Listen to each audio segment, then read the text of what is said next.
हाँ जी दोस्तों, तो बेसिकली चैप्टर नंबर 7 जो आपने पढ़ा मैनेजमेंट एंड एडमिनिस्ट्रेशन का, उसके ऊपर की ये 11 बेहतरीन सवाल हैं केस स्टडी मैनर में ऑब्वियसली और आपके मॉड्यूल के ही हैं, जो कि इसमें से कुछ एग्जाम में आ चुके हैं और कुछ जो मॉड्यूल को लगता है कि भैया इंपॉर्टेंट नेचर के हैं, तो एक तरीके से आपको पूरा पूरा रिवाइज करा जाएंगे। ये 11 के 11 सवाल वन बाय वन इसी कंटेंट के अंदर इसको निपटाने की कोशिश करने वाले हैं हम। ऑब्वियसली आंसर सारा पढ़ेंगे नहीं, बट मैं आपको आंसर से रिलेट करवा दूंगा कि किस तरीके से आपको आंसर लिखना है और कहां से रेफर किया जा रहा है और अपने ऐसी चीजें कहां पीछे पड़ी हुई है उससे रिलेट कर दूंगा। अगर आपको कंफ्यूजन होगी तो ऑब्वियसली उस पर्टिकुलर सेक्शन को, क्योंकि एक सेक्शन से हिट करेगा सवाल, उस सेक्शन को आप जाके पीछे देख सकते हो। चलिए, तो पहला सवाल यहाँ पे आता है, वो कह रहा है in a general meeting of alpha limited the chairman directed to exclude certain matters detrimental to the interest of the company. चेयरमैन कहता है कि भैया कुछ मुद्दे जो detrimental to the interest of the company, interest company के इंटरेस्ट के खिलाफ हैं, उसको हम एक्सक्लूड कर दें मिनट्स से। लेकिन मुकेश एक शेयर होल्डर है जो कहता है कि minutes of the meeting must contain fair and correct summary, उसके अंदर फेयर एंड करेक्ट समरी होनी चाहिए of the proceeding thereat. Decide करो जो मुकेश का जो कंटेंशन है वो मेंटेनेबल है कि नहीं। अब देखो, आपने पढ़ा था कि भैया मिनट्स के अंदर चेयरमैन के पास एक एब्सोल्यूट राइट है बेसिकली कि वो चाहे तो किसी चीज को इंक्लूड करे, चाहे तो किसी चीज को एक्सक्लूड करे। उसके लिए उसको 3 पॉइंट दिए गए थे, बट उसके अलावा भी उसकी ऊपर मर्जी के ऊपर डिपेंड करता है। मतलब कहीं ना कहीं पूरा पावर मिनट्स बनाना और उसके अंदर क्या लिखना है क्या नहीं लिखना, वो सारा का सारा चेयरमैन के ऊपर आ जाता है। तो इसलिए मुकेश कोई भी नहीं होता उसको ये कहने वाला कि आप इस चीज को लिख रहे हो या इस चीज को नहीं लिख रहे हो तो आप गलत काम कर रहे हो। नहीं, चेयरमैन के पास एब्सोल्यूट पावर है यहाँ पे। ऑल्दो वो 3 चीजों को देखता था, जिसके अंदर हमने देखा था कि डिफेमेटरी ऑफ एनी पर्सन नहीं होना चाहिए, इमटेरियल या इररेलेवेंट नहीं होना चाहिए, और दूसरा जो सबसे लास्ट था जो कि इस क्वेश्चन में ही है कि detrimental to the interest of the company नहीं होना चाहिए। अगर इन तीनों में से कुछ होगा तो इस पॉइंट को कंसीडर करते हुए चेयरमैन अपने ओपिनियन के अकॉर्डिंग उसको एक्सक्लूड कर सकता है, मतलब इंक्लूड ना भी करे तो कोई दिक्कत नहीं है। बट इसके अलावा भी उसके पास, इन तीनों पॉइंट के अलावा भी उसके पास एक एब्सोल्यूट राइट है जो जिसके बेसिस पे वो चाहे तो इंक्लूड करे चाहे तो ना करे। तो इसलिए मुकेश की जो कंटेंशन है वो यहाँ पे पूरी पूरी गलत हो जाती है। ऐसा आपने देखा था मिनट्स वाले सेक्शन में जिससे रिलेटेड है ये, तो बताने की खास जरूरत नहीं है। मिनट्स का सेक्शन हमारा सेक्शन नंबर 118 हुआ करता था। नाउ तो इसका आंसर आप बेसिकली आंसर किस तरीके से लिखते हैं वो आपको मेरे ख्याल से पता लग गया होगा। नहीं लगा तो मैं एक बार रिपीट कर दे रहा हूं कि पहले आपको पूरा सेक्शन कोड करना है जहां से सवाल रिलेट कर रहा है। मतलब उस सेक्शन में जितनी बातें आपको पता है, सेक्शन नंबर पता है, बहुत अच्छी बात। नहीं पता तो एज सच सेक्शन का प्रोविजन लिख दोगे कि भैया ऐसा ऐसा कंपनीज एक्ट में कहीं ना कहीं डिस्कस किया जाता है। अगर आपको एग्जैक्ट सेक्शन नहीं पता है तो ठीक है, एग्जैक्ट सबसेक्शन नहीं पता तो कम से कम सेक्शन लिखो। अगर दोनों ही नहीं पता तो ऑब्वियसली बात है फिर तो कुछ नहीं लिखोगे, फिर सीधा सीधा लिखोगे एज पर दी कंपनी एक्ट 2013 और जो भी प्रोविजन है वो लिखोगे। प्रोविजन के बाद आपको नेक्स्ट पॉइंट लिखना होता है जिसमें कि आप क्वेश्चन को रिलेट करते हो प्रोविजन के साथ। मतलब एक तरीके से पूरा पूरा क्वेश्चन लिखोगे और एट द एंड अपना कंक्लूजन दे दोगे। 3 स्टेप में आपका काम पूरा पूरा हो जाता है। एक्चुअल प्रोविजन जो हमारे लॉ या रूल्स के अंदर दिया हुआ है, उसके बाद आपका क्वेश्चन जो कि रिलेट करेगा उस प्रोविजन से, और रिलेट करने के बाद एट द एंड अपना कंक्लूजन दे दोगे कि क्यों वो सही कह रहा है और क्यों वो गलत कह रहा है। Now, क्वेश्चन नंबर 2 आता है, a general meeting was scheduled to be held on 15th April 2018 at 3 p.m. ठीक है जी। As per the notice of the member who are unable to attend a meeting in a person can appoint a proxy and proxy forms duly filled should be sent to the company so as to reach at least 48 hours before the company. उन्होंने कह दिया notice के अंदर कि भैया जो भी member नहीं आ पाएगा वो प्रॉक्सी को भेज सकता है और प्रॉक्सी का जो फॉर्म होगा वो कंपनी के पास 48 घंटे से पहले पहुंच जाना चाहिए। Mister X a member of a company appoints mister Y as his proxy and proxy form dated 10/4/2018 was deposited by mister Y with the company at his registered office on 11/4/2018। देखो meeting कब की है, 15/4 को। उन्होंने 11/4 मतलब 4 दिन पहले ही proxy form जमा कर दिया। कोई दिक्कत नहीं, मिस्टर एक्स तो बहुत अच्छा प्रॉक्सी है। Sorry mister Y, mister X ने अपॉइंट किया था मिस्टर वाई को, तो मिस्टर वाई हमारा बहुत अच्छा प्रॉक्सी है, उसने टाइम लिमिट में सारा काम कर लिया। सिमिलरली एक और मेंबर है जिसका नाम है मिस्टर डब्ल्यू, उसने 2 सेपरेट प्रॉक्सी अपॉइंट किए हैं 2 इंडिविजुअल्स को, एक का नाम है एम, एक का नाम है एन। 2 प्रॉक्सी हैं, हो सकता है आप अलग अलग शेयर्स के बेसिस पे, अलग अलग वोटिंग पावर्स के बेसिस पे आप अलग अलग प्रॉक्सी को भी अपॉइंट कर सकते हो। ठीक है जी। इन The case of Mr. M, the proxy dated 12/4/2018 was deposited with the company on the same day. अच्छा जी, 12/4 को इन जो मिस्टर एम है इन्होंने अपना प्रॉक्सी फॉर्म जमा कर दिया, 12/4 कर दिया, 15/4 की हमारी मीटिंग है, मतलब अभी भी ठीक है, 48 घंटे से पहले कर दिया है। और जो प्रॉक्सी फॉर्म था मिस्टर एन के फेवर में उन्होंने डिपॉजिट किया 14/4। अब 15/4 की मीटिंग है, मतलब कि सिर्फ 24 घंटे पहले, मोटा मोटा अगर मैं टाइम को फिलहाल कंसिडर ना करूं, कहने का मतलब है 1 दिन पहले। All the proxies with Y M N R present before the meeting. तीनों लोग पहुंच गए मीटिंग के अंदर। तो देखो नालायक कौन है यहाँ पे, मिस्टर एन, जिसने टाइम लिमिट को फुलफिल नहीं किया है। According to the provision of company act 2013, who would be a person allowed to represent at proxy for meeting members X and W respectively। तो बताओ जी, X के लिए कौन है, तो X के लिए तुम्हारा Y था, बहुत नेक बालक है। आराम से प्रॉक्सी बन सकता है। डब्ल्यू के लिए बात करें तो एम ने टाइम लिमिट में कर दिया तो वो प्रॉक्सी की तरह वहां पे अटेंड कर पाएगा मीटिंग, लेकिन लास्ट का जो बंदा है एन, उसने टाइम लिमिट को फुलफिल नहीं किया है तो वो अटेंड नहीं कर पाएगा। ठीक है जी। अब प्रॉक्सी का आपको यहाँ पे बेसिकली रिलेट कर रहा है प्रोविजन से सेक्शन 105 को ध्यान में रखते हुए प्रॉक्सी की बातें लिखोगे यहाँ पे। प्रॉक्सी की बातों में आप 48 आवर्स का जिक्र करोगे, फिर क्वेश्चन को रिलेट करोगे, क्वेश्चन में क्या कहा गया, और एट द एंड अपना कमेंट कर दोगे कि भैया 2 लोग ऐसे हैं जो कि बहुत नेक हैं, पर तीसरा वाला जो है वो नालायक है, वो अटेंड नहीं कर पाएगा। अगला सवाल कहता है यहाँ पे MH company limited served a notice of general meeting upon its share holder.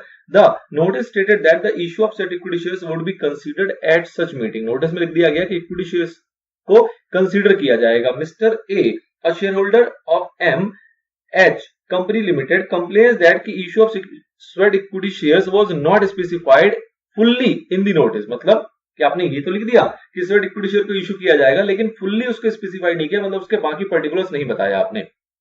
Is the notice issued by MH Company Limited regarding issue of sweat equity shares valid according to the provision of Companies Act। तो बताओ जी कौन सा provision लगेगा? तो section 101 and 102 दोनों लग जाएगा। 101 notice की बात करता है और 102 बात करता है कि कोई भी स्पेशल मुद्दा है, जैसे कि ये स्पेशल मुद्दा है हमारा, क्योंकि ये 4 ऑर्डिनरी बिजनेस में नहीं आता, मतलब ये स्पेशल बिजनेस का मुद्दा है, और जैसे स्पेशल बिजनेस का मुद्दा है तो वहां पे सेक्शन एप्लीकेबल हो जाएगा आपका 102, जो कि ये बात करता है कि आपको एक्सप्लेनेटरी स्टेटमेंट देना पड़ेगा और सारी ऐसी इंफॉर्मेशन देनी पड़ेगी जिससे कि वो डिसीजन ले पाए। अब आपने ये कह दिया स्वेट इक्विटी शेयर्स इशू करेंगे, ये बता ही नहीं रहे कितने का करेंगे, कितने का करोगे, अमाउंट भी डिस्क्लोज करना जरूरी है, इवन दो आपको मेंबर भी डिस्क्लोज करना जरूरी है, जो कि आपने स्वेट इक्विटी वाले सेक्शन में पढ़ा था कि इसके लिए आपको एक्सप्लेनेटरी स्टेटमेंट देना होता है।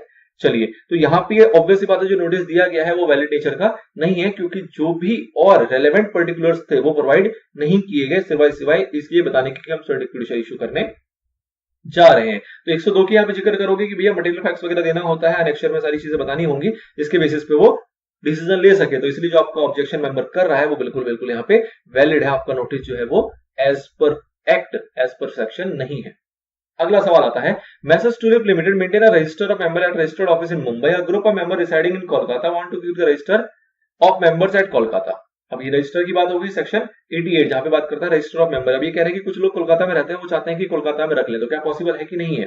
तो पहला पॉइंट कह रहा है, explain the provision of company 2013 whether the company can keep the register and return sell Kolkata. तो भैया कोलकाता में रखने के लिए क्या प्रोविजन आपके लिए एप्लीकेबल है? तो आपने क्या पढ़ा है कि भैया या तो आप रजिस्टर ऑफिस में रख सकते हो, ठीक है जी, या फिर किसी और ऐसे प्लेस पे रख सकते हैं जहां पे कम से कम जो आपके मेंबर्स है जिनकी एंट्री उस रजिस्टर में हो रखी है वो मेंबर्स रहते हो, और वो मेंबर्स की जो काउंटिंग है वो 10% या उससे ज्यादा होनी चाहिए।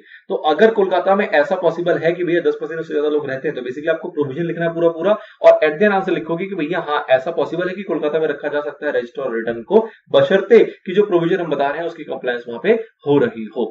चलिए जी, दूसरा सवाल पूछता है, does mister Rich holding 400 shares of total worth 4000 only has the right to inspect the register of member. अब यहाँ पे कह रहा है 400 शेयर्स है किसी के पास, 4000 रुपए ओनली, बस 4000 रुपए का शेयर्स है, क्या वो इंस्पेक्शन कर सकता है? तो बिल्कुल कर सकता है। इंस्पेक्शन करने के लिए तो कोई भी मेंबर एलिजिबल है, वहां पे अमाउंट वगैरह का क्राइटेरिया नहीं है, इतने शेयर्स होंगे वही कर पाएगा, इतने रुपए के होंगे तभी कर पाएगा, ऐसा कुछ भी नहीं है, कोई भी मेंबर इंस्पेक्शन कर सकता है। तो आराम से दूसरा पॉइंट भी जो है वो भी आपका पॉसिबल है, जो कि इंस्पेक्शन की बात करता है कि भैया इंस्पेक्शन किया जा सकता है। अब इंस्पेक्शन से रिलेटेड आप सेक्शन कोड करोगे, सेक्शन है आपका 94, ठीक है। फिर इंस्पेक्शन के प्रोविजन आपको लिखने पड़ेंगे, ऑब्वियस बात, इंस्पेक्शन कब किया जाएगा, बिजनेस आवर के अंदर किया जाएगा, बिजनेस डेज के अंदर किया जाएगा, फिर उसके लिए रूल आपने देखा था कि रूल क्या होता है, तो इंस्पेक्शन के लिए ओपन रखना होता है कंपनी को कम से कम 2 घंटे के लिए। तो सारे प्रोविजन जो आपने पीछे पढ़े हैं, प्रोविजन सारे याद नहीं जा रहा, बट अगर आपको नहीं ध्यान आएगा आप 94 वाली वीडियो उठाओ, पर्टिकुलर 94 के ऊपर वीडियो बनी है, वो उसको रिलेट कर लोगे। द थिंग इज कि जितने सवाल यहाँ पे कोट हो रहे हैं ना, मतलब वो सारे इंपॉर्टेंट सवाल है, तो उन सवालों से रिलेटेड जितने सेक्शंस हैं उसको तो जरूर एक बार रिपीट करके आप पीछे देख लेना, ताकि वो सारे आपके माइंड में दोबारा से जगह बना ले, ठीक है। जितने भी सवाल हम यहाँ पे डिस्कस कर रहे हैं और वो जिस भी सेक्शन से रिलेटेड है, उस पर्टिकुलर सेक्शन की वीडियो को एक बार जरूर रिपीट कर लेना। चलिए, अगला सवाल आता है, examine the validity of the following with reference to the relevant provisions of the company of 2013। क्या कह रहा है? The board of directors of Shreya limited called an extraordinary general meeting upon the requisition of member. Requisition दिया member ने और उसके ऊपर उन्होंने ईजीएम बुला ली, सेक्शन नंबर 100, ठीक है ना, ताजा पढ़ा अभी आपने। However, the meeting was adjourned on the ground that the quorum was not present at the meeting। Advice करो। अब ये कोरम के ऊपर क्या सेक्शन था? Section number 103। वहां पे आपने क्या देखा था कि भैया कोरम की वजह से अर्जन किया जा सकता है, लेकिन अगर एजीएम होगा तो ही अर्जन हो सकता है, ईजीएम तो अर्जन होता ही नहीं। ईजीएम तो सीधा क्या हो जाता है? कैंसिल। कोरम नहीं आया, कैंसिल, और कोरम आया तो मीटिंग होगा, बात खत्म। तो इसलिए कह रहे हैं कि अर्जन किया गया, भैया गलत है, अर्जन नहीं होता, ये सीधा क्या हो जाएगा? कैंसिल हो जाएगा। अगला सवाल सेक्शन 103 से रिलेट करना है आपको, ठीक है ना। चलिए अगला सवाल, Zorab Limited served a notice of general meeting upon its member. The notice stated that the resolution to increase the share capital of the company. Again notice दिया गया, कहा गया भैया शेयर कैपिटल को इंक्रीज किया जा रहा है, would be considered at such meeting. Meeting में कंसीडर किया जाएगा इसको. The shareholder complained that the amount of proposed increase was not specified in the notice. Is the notice valid? Again वही सेम सवाल जो पीछे अभी आपने देखा, भैया नोटिस दिया, आप ये कह रहे हो कि शेयर कैपिटल को इंक्रीज करोगे, स्पेशल बात है, स्पेशल बात है तो एक्सप्लेनेटरी स्टेटमेंट भी तो देना पड़ेगा. एक्सप्लेनेटरी स्टेटमेंट भी तो रिक्वायरमेंट आएगी ना, कि अगर आप ऑर्डिनरी बिजनेस से अलग बात कर रहे हो तो 102 की कंप्लाई करते हुए आपको वहां पे स्पेशल बिजनेस है तो उससे रिलेटेड आपको एक्सप्लेनेटरी स्टेटमेंट देना पड़ेगा और भी अदर इंफॉर्मेशन देनी पड़ेगी जिससे कि वो बंदा डिसीजन ले पाए जो भी मेंबर है. तो ऑब्वियसली ये भी जो नोटिस दिया गया ये आपका वैलिड नहीं है, क्योंकि जो आपके मटेरियल फैक्ट है वो उसके अंदर प्रोवाइड नहीं किए गए. तो जो ऑब्जेक्शन है वो बिल्कुल बिल्कुल करेक्ट है. अगला सवाल आता है, examine the validity of the following decision of the board of director with reference to the provision of company act 2013. कह रहा है in a annual general meeting of a company having share capital, ठीक है जी, 80 members present in a person by और by proxy holding more than 1/10 of the total voting power, ठीक है, demanded for poll. The chairman of the company meetings rejected the request on the ground that only members present in person can demand for poll. Chairman ने मना कर दिया ये कहते हुए कि भैया जो लोग मेंबर प्रेजेंट हुए हैं वही डिमांड कर सकते हैं पोल के लिए. अच्छा, in an AGM during the process of poll members who earlier demanded for vote want to withdraw it. अब जो दूसरे बंदे हैं वो विड्रॉ करना चाहते हैं. चेयरमैन कहता है क्या, chairman of the meeting rejected the request on the ground that poll once started it cannot be withdrawn. तो पहली बात तो हो रही है कि भैया पोल की, तो पोल जो बुलाया जाता है वो किसके अंदर था, आपका सेक्शन 109 के अंदर. पहला पॉइंट क्या कह रहा है कि हमारा 1/10 टोटल वोटिंग पावर है जो कि डिमांड कर रहा है पोल के लिए, और वो कह रहे हैं कि भैया नहीं, ऐसा नहीं होगा, पोल में पोल नहीं बुलाई जा सकती. क्यों, क्योंकि भैया जो मेंबर प्रेजेंट हुए हैं इन पर्सन वही डिमांड कर सकते हैं पोल के लिए. तो बताओ जो चेयरमैन कह रहा है वो सही कह रहा है या गलत कह रहा है, चेयरमैन सही कह रहा है या गलत कह रहा है. तो यहां पे देखो बेसिकली क्या क्या आया था, पोल के ऊपर क्या पॉइंट था कि जो लोग हमारे प्रेजेंट हैं और उसके साथ साथ प्रॉक्सी भी है, इन दोनों को मिला के हम देखते हैं कि 1/10 की वोटिंग पावर बन रही है कि नहीं बन रही है. अगर दोनों को मिला के 1/10 की वोटिंग पावर बन रही है और वो लोग डिमांड करते हैं तो ऑब्वियसली बात है पोल के लिए डिमांड अगर किया गया तो उसके ऊपर एक्शन लिया जाना चाहिए चेयरमैन के द्वारा. तो ऑब्वियसली बात है जो चेयरमैन कह रहा है कि वो रिजेक्ट कर रहा है रिक्वेस्ट को, ये गलत है. क्यों, क्योंकि मेंबर इन प्रेजेंट हो या फिर प्रॉक्सी, दोनों को काउंट करके यहाँ पे देखा जाता है कि 1/10 की वोटिंग पावर बन रही है कि नहीं बन रही. दूसरा पॉइंट जो कह रहा है वो ये कह रहा था कि एक बार किसी ने कह दिया पोल के लिए और बाद में उसको अगर विड्रॉ कर रहा है तो चेयरमैन कह रहा है भैया नहीं, एक बार तुमने अगर कह दिया पोल के लिए तो विड्रॉ नहीं कर सकते. ये भी गलत कह रहा है. ये भी आपने स्पेशली देखा था क्या कि भैया पोल के लिए अगर जो डिमांड करता है वो चाहे तो बाद में इसको विड्रॉ भी कर सकता है, उसके अंदर कोई दिक्कत नहीं है, विड्रॉ करने की वो राइट रखता है. तो दोनों चीजों में यहाँ पे चेयरमैन भाई साहब जो है हमारे वो गलत कह रहे हैं सेक्शन 109 के अकॉर्डिंग, ठीक है. तो बेसिकली ये वाला पॉइंट है जिसके अंदर आप देखोगे in the case a company having a share capital by the member present in person or by proxy were allowed and having not less than 1/10 of the total voting power, या फिर holding की बात आ रही थी जहां पे 5 लाख रुपए का पेड आपने देखा था. तो वोटिंग पावर गिवन है तो उसके अकॉर्डिंग डिसाइड करेंगे. द थिंग इज कि मेंबर भी लिया जाएगा और प्रॉक्सी को भी लिया जाएगा, ऐसा नहीं कि जो मेंबर होगा उसी को लिया जाएगा वोटिंग पावर जज करने के टाइम पे. चलिए जी, और विड्रॉल वाली चीज भी आपने देख लिया. तो बेसिकली जो चेयरमैन है वो रिजेक्ट नहीं कर सकता दोनों में से किसी भी चीज को, चेयरमैन की ही गलती है यहाँ पे.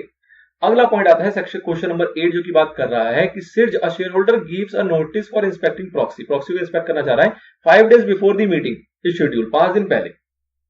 तो आपको ध्यान होना चाहिए प्रॉक्सी के लिए अगर आपको इंस्पेक्शन करना है तो आपको 3 दिन पहले आपको नोटिस देना होता है. तो 5 दिन पहले दे रहा है, बहुत अच्छी बात है.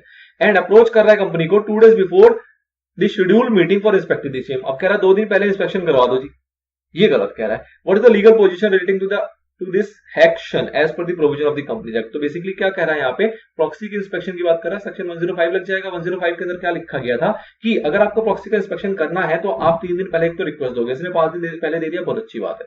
लेकिन 2 दिन पहले कह रहा है जो इंस्पेक्शन कराने के लिए वो पॉसिबल ही नहीं, क्योंकि आपको प्रॉक्सी का रूल पता हो तो प्रॉक्सी की इंटीमेशन ही कब जाती है, 48 घंटे पहले, मतलब 2 दिन पहले.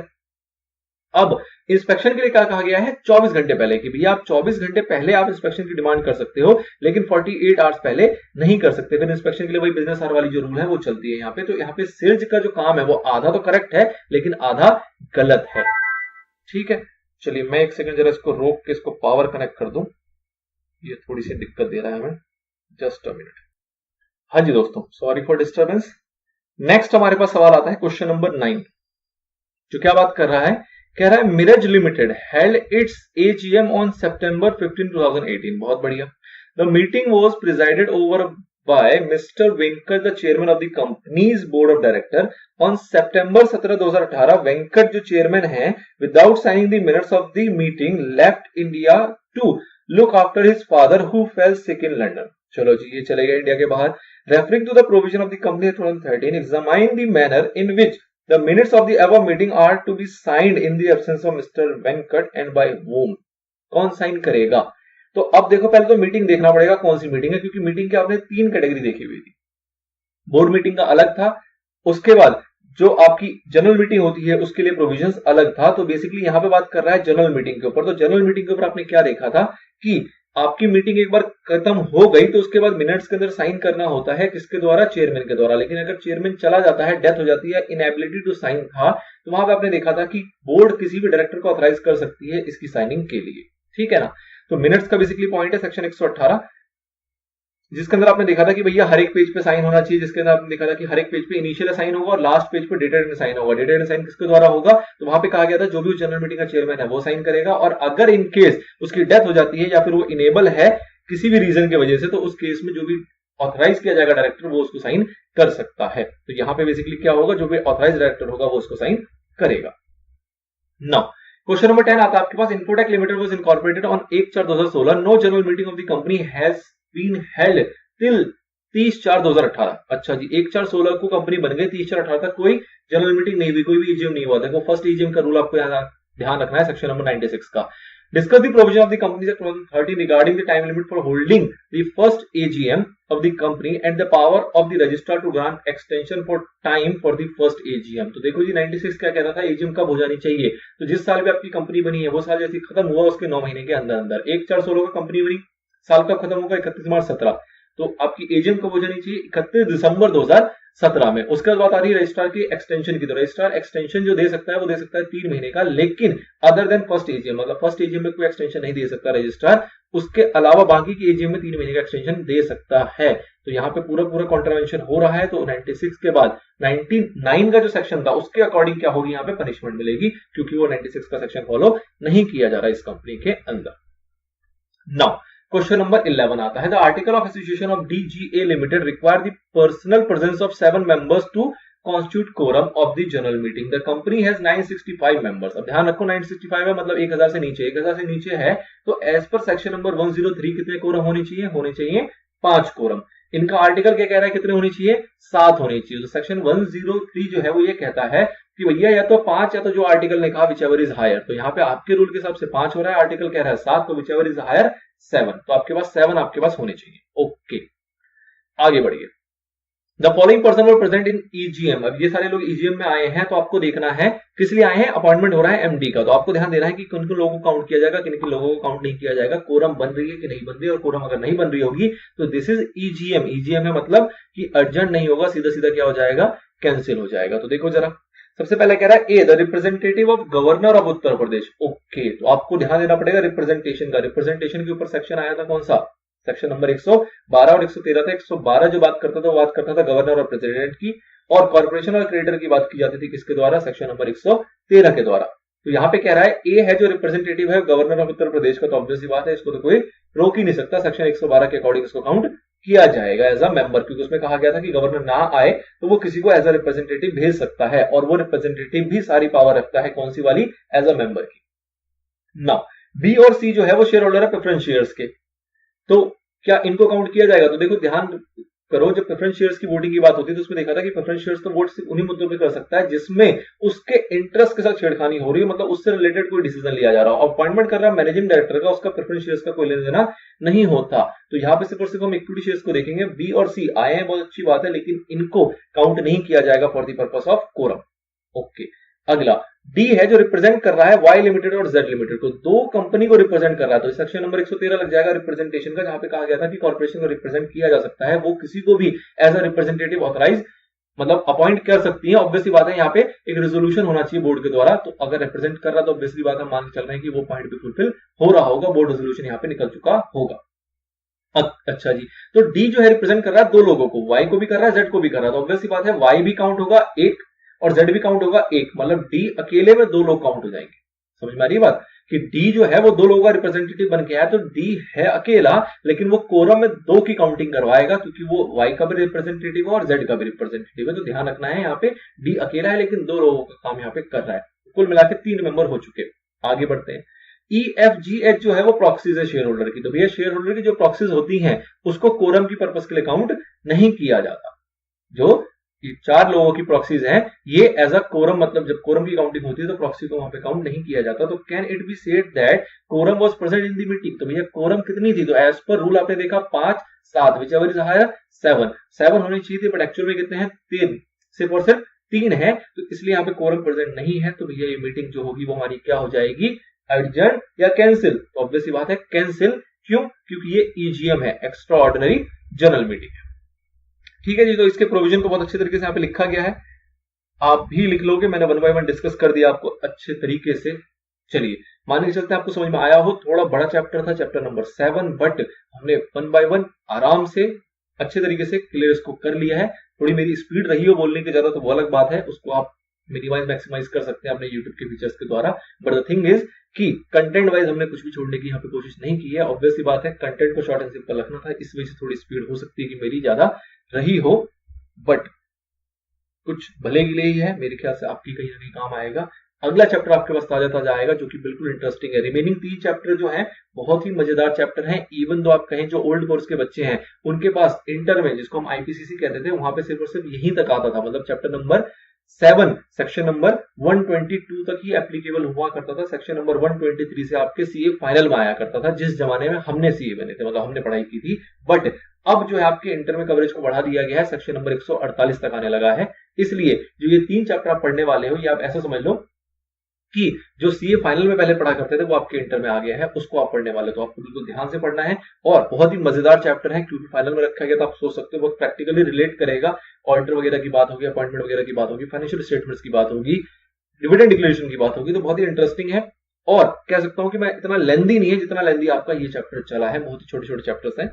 चलिए तो देखते हैं नेक्स्ट पार्ट से उसको बनाना स्टार्ट करेंगे, उसके कंटेंट को। फिलहाल आपको इतनी चीजों को अपडेट कर लेना है। ये आपका बहुत ही इंपॉर्टेंट बड़ा चैप्टर है नो डाउट, बट अपने आप में ये बहुत सारा मार्क्स कवर करता है, तो इसलिए इसको छोड़ना आपको बिल्कुल भी नहीं है।